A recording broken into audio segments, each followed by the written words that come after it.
A Cuban cigar. No, I'm not going to smoke it. It's actually a prop, not a cheap prop. But there's a reason for this. You know, the CIA did not get along very well with Fidel Castro.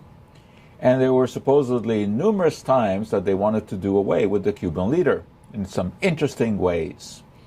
One way was to poison, and they thought of doing that with thallium sulphate. Now, thallium sulphate is a pretty nasty stuff. And if you do ingest it, if it doesn't kill you, it will at least make you lose hair. And the CIA thought that even if they weren't successful in killing Castro, he would start losing his beard, and that would lose his public appeal. Anyway, we don't know if it really happened, if they really did it, but there's a lot of evidence that they were trying to do that. There's also a story of using a ballpoint pen that was laced with poison, so that whenever he tried to write with it, a needle would come out and inject a poison. They tried some pretty interesting things.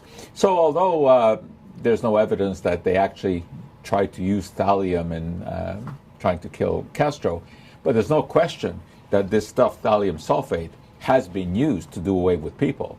In England, the notorious murderer Graham Young did away with people using thallium, not because he was malicious or anything.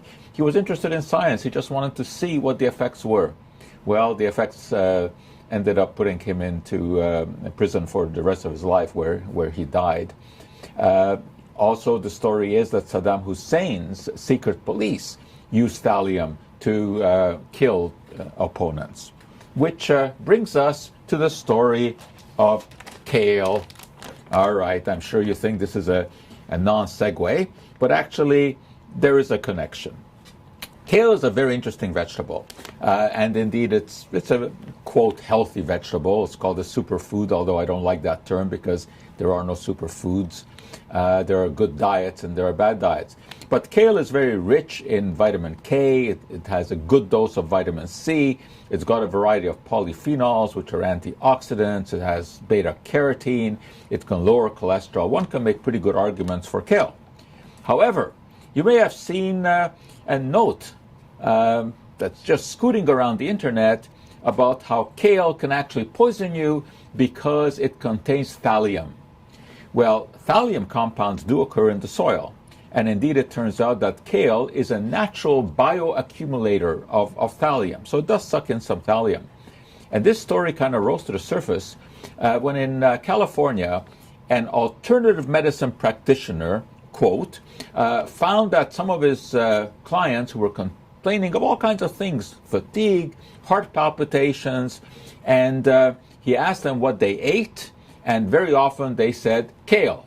Not a big surprise in California. So he put 2 and 2 together and got 5, came to the wrong conclusion, and thought that their problems must be caused by having eaten kale, which had a high levels of thallium.